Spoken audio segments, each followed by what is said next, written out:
Dear student, in the last lecture we have seen grassland ecosystem and evergreen forest. विद्यार्थी मित्रांनो, मागच्या तासाला आपण त्या ठिकाणी गवताळ प्रदेशामधली असणारी काही परिसंस्था त्या ठिकाणी पाहिली. त्याच्यानंतर सदाहरित अशा प्रकारची असणारी काही परिसंस्था जी आहे तर ती परिसंस्था आपण त्या ठिकाणी पाहिली. याच्यानंतरचा पुढचा भाग आपल्याला पाहायचा आहे तर तो आहे डू यू नो, तुम्हाला माहीत आहे का. काय सांगितलेले की मेनी, काय सांगितलेले फर्स्ट आपल्याला की many ecosystem are conserved in around 520 sanctuaries and national parks in India. भारतामध्ये सुमारे 520 अभयारण्ये आणि राष्ट्रीय असणारे जे काही उद्यानं जे आहेत तर त्या उद्यानामध्ये अनेक प्रकारचे असणारे जे काही परिसंस्था जे आहेत तर त्या परिसंस्थांचं रक्षण जे आहे तर ते रक्षण त्या ठिकाणी होताना दिसतं. The great Himalayan national park is the largest sanctuary where white panther a rare species is conserved. पांढरा बिबट्या, त्याला म्हटलेले व्हाईट पॅन्थर, ही अत्यंत असणारे जे काही दुर्मिळ अशा प्रकारचे असणारे जे काही प्राण्यांचं रक्षण करणारं सर्वात मोठं अशा प्रकारचं जे काही अभयारण्य जे आहे तर ते the great Himalayan national park त्या ठिकाणी आहे. त्याच्यानंतरचं पुढचं आपल्याला दिलेलं आहे तिसरं, elephants, wild bears, wild buffaloes, deers, tigers, panthers are conserved at Kaziranga that is in Assam. आता पुढे काय सांगितलेली की काझीरंगा असणारं जे काही अभयारण्य जे आहे तर त्या काझीरंगा अभयारण्यामध्ये आपल्या असं लक्षात येताना दिसते की सर्वसाधारणपणे हत्ती असे, त्याच्यानंतर वाईल्ड बियर, त्याला त्या ठिकाणी गवा आपण त्या ठिकाणी म्हणताना दिसतो. पुढे त्याच्यानंतर आपल्याला असताना जे काही वाईल्ड बॅफॅलोज म्हणजे रान म्हशी, हरणं असतील, वाघ असेल, बिबट्या असेल, अशा अनेक प्राण्यांचं जतन जे आहे तर ते जतन काझीरंगा असणारे जे काही आसाममध्ये असणारे जे काही अभयारण्य जे आहे तर त्या अभयारण्यामध्ये त्या ठिकाणी करण्यात आले. त्याच्यानंतर पुढे 2/3 काय सांगितलेले की 2/3 of the total number of the single horn rhinos in the world is found at Kaziranga. जगामधले असणारे जे काही एक शिंगे असणारे जे काही गेंडे जे आहेत तर त्या गेंड्यांपैकी 2/3 अशा प्रकारचे असणारे जे काही अभयारण्य जे आहेत तर त्या जगामध्ये सापडणाऱ्या भारतीय एकशिंगी गेंड्यांपैकी 2/3 गेंडे जे आहेत तर ते गेंडे त्या ठिकाणी आपल्याला हे काझीरंगा असणारे जे काही अभयारण्य जे आहेत तर त्या काझीरंगा अभयारण्यामध्ये आपल्याला त्या ठिकाणी आढळताना दिसतात. The centuries at Bharatpur is famous for aquatic birds. Bharatpur येथे असणारे जे काही अभयारण्य जे आहे तर ते अभयारण्य आपल्याला त्या ठिकाणी ॲक्वॅटिक बर्ड्स म्हणजे पाण पक्षी जे आहेत जे पाण्यामध्ये त्या ठिकाणी राहताना दिसतात तर त्या पाण पक्ष्यांसाठी जगप्रसिद्ध त्या ठिकाणी आहेत. भरतपूर जे आहे तर ते राजस्थानमधलं आहे. त्याच्यानंतर पुढे Ranthambore sanctuary is famous for tigers. रणथंबोरचं असणारे जे काही अभयारण्य जे आहे तर ते अभयारण्य पट्टेदार अशा प्रकारचे असणारे जे काही वाघ जे आहेत तर त्या वाघांसाठी त्या ठिकाणी प्रसिद्ध आहे. याच्यामध्ये रणथंबोरचं आपण पाहिलं होतं की राजस्थानमध्ये असणारे जे काही वाळवंट जे आहे तर ते वाळवंट त्या ठिकाणी पट्टेदार वाघ जे आहेत तर त्या पट्टेदार वाघांसाठी त्या ठिकाणी प्रसिद्ध. त्याच्यानंतरचं पुढे Gir forest in Gujarat is the only habitant shelter for the spectacular Asiatic lions. आता गीरचं असणारं जे काही गुजरातमधलं असणारं जे काही जंगल जे आहे, गीरचं जंगल जे आहे तर ते स्पेक्टॅक्युलर ॲशियाटिक लेन्स म्हणजे आशियामधील असणारे जे काही दिमागदार अशा प्रकारचे जे काही सिंह जे आहेत तर त्या सिंहांचं एकमेव अशा प्रकारचं आश्रयस्थान जे आहे तर ते आश्रयस्थान जे आहे तर ते आश्रयस्थान त्या ठिकाणी आपल्याला आढळून येताना दिसतं. म्हणजे आशियामधले असणारे जे काही सिंह जे आहेत तर ते सिंह फक्त त्या ठिकाणी गीरचं असणारे जे काही जंगल जे आहे तर त्या जंगलामध्येच त्या ठिकाणी आपल्याला आढळून येताना दिसतं. त्याच्यानंतरचं पुढे ॲक्वॅटिक इकोसिस्टीम.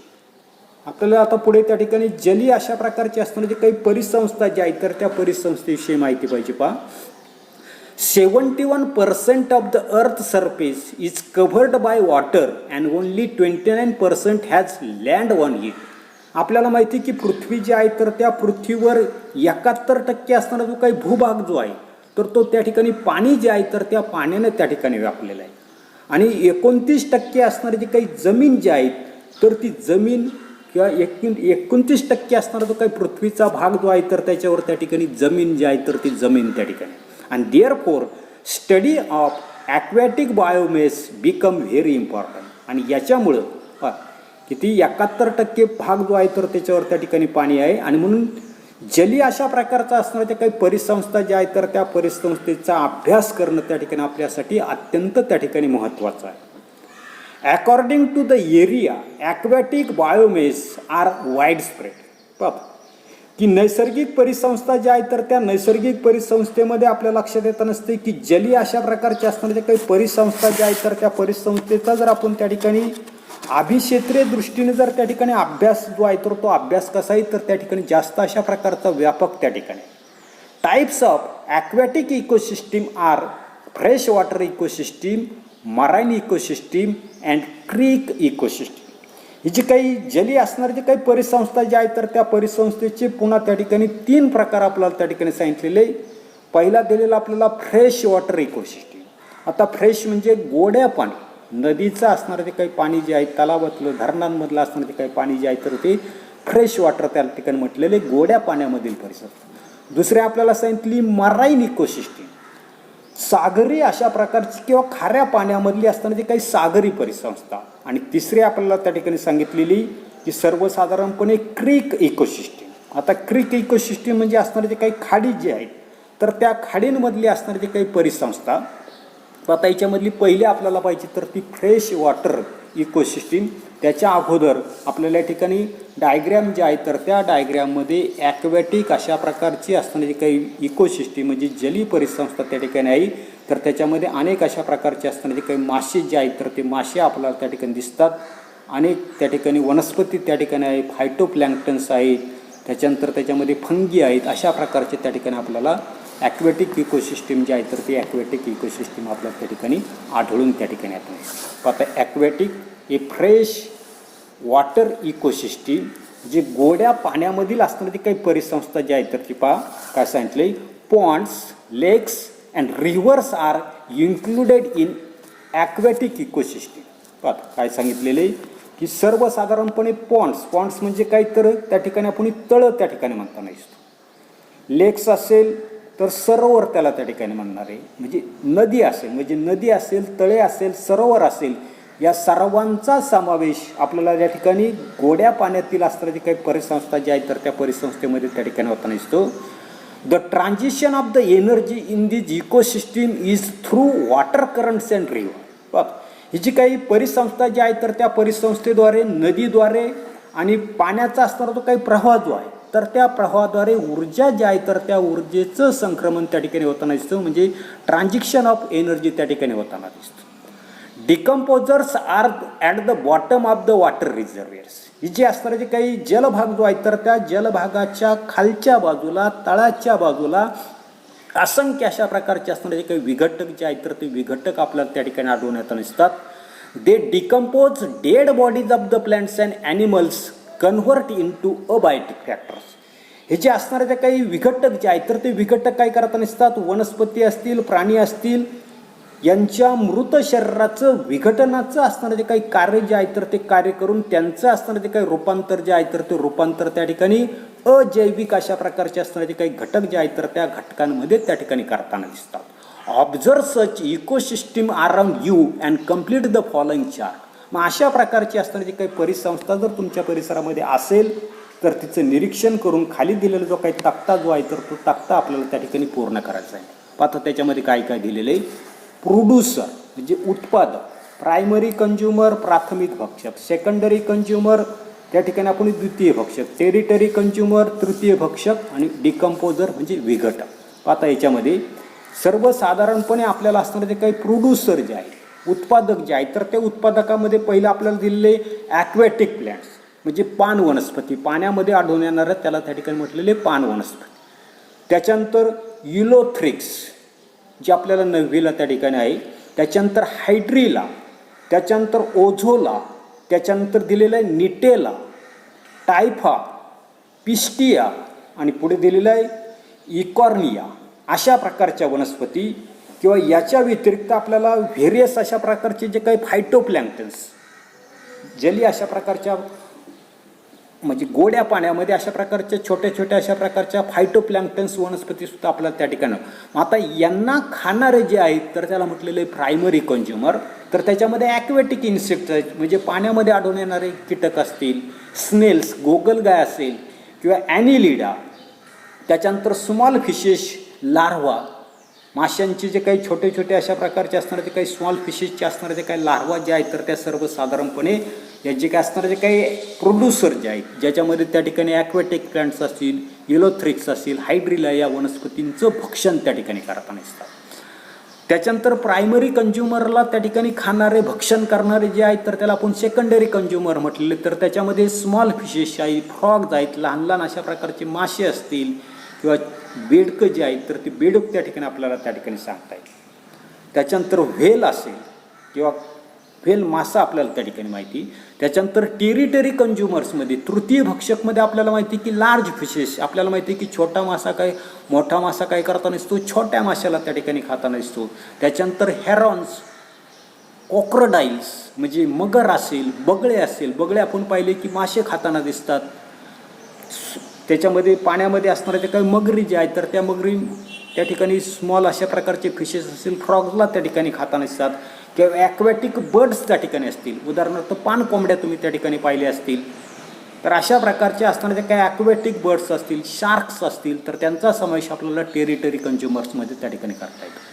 त्याच्यानंतर डिकम्पोजर दिलेले विघटक, याच्यामध्ये आपण पाहिले मागे की बॅक्टेरिया असेल, फंगी असेल, जीवाणू असेल, बुरशी असेल तर अशा प्रकारचे असणारे जे काही मोल्ड्स असतील किंवा दुसरं आपल्याला सांगितले वॉर्म्स किडे असतील किंवा इन्सेक्ट असतील हे सर्वच्या सर्व काय करताना दिसतात तर त्या पाण्यामध्ये असणारे जे काही मृत झालेले जे काही जीव जे आहेत तर त्या जीवांचं डिकम्पोजिशन करण्याचं काम जे आहे तर ते काम त्या ठिकाणी करताना दिसतात. आता पुढे काय दिलेले are the local ecosystem like river, ponds, lakes etc आपल्याला डिस्कस करायला सांगितलंय की आपल्या परिसरातील नदी, तलाव किंवा तळं या परिसंस्था सुरक्षित आहेत का. आता सध्या तरी त्या काही सुरक्षित नाही एवढंच आपण त्या ठिकाणी पाहणार आहे. त्याच्यानंतरचा दुसरा त्या ठिकाणी इकोसिस्टीमचा आपल्याला प्रकार पाहायचा आहे की सर्वसाधारणपणे आपलं लक्षात येतं नसतं की जली परिसंस्था ज्या आहेत तर त्या जली परिसंस्थेमध्ये पहिली आपण पाहिली गोड्या पाण्यामधील परिसंस्था, दुसरी आपल्याला पाहिजे ती मराईन इकोसिस्टीम म्हणजे खाऱ्या पाण्यामधली असणारी काही परिसंस्था. आता काय दिलेलं आहे की marine plants grow in these ecosystem. या परिसंस्थेमध्ये सागरी असणाऱ्या ज्या काही वनस्पती ज्या आहेत तर त्या सागरी वनस्पतींची वाढ जी आहे तर ती वाढ त्या ठिकाणी होताना असते. Shallow water contains small fishes, prawns feeding on algae. आता या ठिकाणी उथळ अशा प्रकारचं पाणी येतं लक्षात की शॅलो वॉटर म्हटलेलं म्हणजे उथळ अशा प्रकारचं असणारं ते काही पाणी जे आहे तर त्या उथळ भागामध्ये आपल्याला शैवालांवर उपजीविका करणारे लहान अशा प्रकारचे मासे असतात. दुसरं आपल्याला प्रॉन्स म्हटलेले झिंगे अशा प्रकारचे मोठ्या प्रमाणामध्ये उथळ अशा प्रकारचं सागरामधलं असणारं ते काही पाणी जे आहे तर त्या पाण्यामध्ये आपल्याला त्या ठिकाणी आढळून येत नसतात. त्याच्यानंतर पुढे पहा काय सांगितलेले the central part of the sea has less number of aquatic living organism. समुद्र जो आहे तर त्या समुद्राचा असणारा जो काही मध्यवर्ती असणारा जो काही भाग जो आहे तर त्या मध्यवर्ती भागामध्ये आपल्याला कमी प्रमाणामध्ये जलचर प्राणी जे आहेत तर ते जलचर प्राणी त्या ठिकाणी आढळून येताना दिसतात. Large fishes are secondary consumer. आत्ता आपण वरील तक्त्यामध्ये त्या ठिकाणी पाहिलं की मोठ्या अशा प्रकारचे असणारे जे काही मासे जे आहेत तर ते मासे त्या ठिकाणी सेकंडरी किंवा टेरिटरी द्वितीय भक्षक जे आहेत तर त्या द्वितीय भक्षकांमध्ये त्यांचा समावेश जो आहे तर तो समावेश त्या ठिकाणी होताना दिसतो. पुढे ocean has a large amount of nutrients. समुद्र जो आहे तर त्या समुद्रामध्ये पोषक द्रव्ये जे आहे तर ती पोषक द्रव्ये मोठ्या प्रमाणामध्ये त्या ठिकाणी आपल्याला आढळून येताना दिसतात. The bottom of the ocean has more number of decomposer. सागराचा तळ त्याचं जर आपण निरीक्षण त्या ठिकाणी केलं तर आपल्या असं लक्षात येतं नसतं की सागराच्या तळावर विघटकांची असणारी जी काही संख्या जी आहे तर ती संख्या त्या ठिकाणी जास्त त्या ठिकाणी असते. Dead bodies of the plants and animals waste material are decomposed by bacteria. आणि म्हणून मृत अशा प्रकारचे असणारे जे काही वनस्पती असतील, प्राणी असतील किंवा टाकाऊ पदार्थ जे आहेत तर ते सागर तळावर जमा होऊन त्यांच्यावर सूक्ष्मजीवांच्या विघटनाचं कार्य जे आहे तर ते कार्य त्या ठिकाणी करताना दिसतं. त्याच्यानंतर पहा इंटरनेट माय फ्रेंड की collect the information about the mishap in the aquatic ecosystem occur due to the human interference. सागरी परिसंस्थेमध्ये मानवी हस्तक्षेपामुळे घडलेल्या दुर्घटनांची माहिती आपल्याला नेटवरून त्या ठिकाणी मिळवायला सांगितली. आणि दुसरा प्रश्न आहे की how is the creek different from the sea. खाडी परिसंस्था ही सागरी परिसंस्थेपेक्षा कशी वेगळी आहे याचा विचार त्या ठिकाणी इंटरनेट जे आहे तर त्या इंटरनेटवरून आपल्याला त्या ठिकाणी घ्यायला सांगितलं आहे. पण एवढाच असणारा जो काही भाग जो आहे तर तो भाग आपण या तासाला पाहणार आहोत. पुढील भाग पुढील तासाला पाहू. धन्यवाद.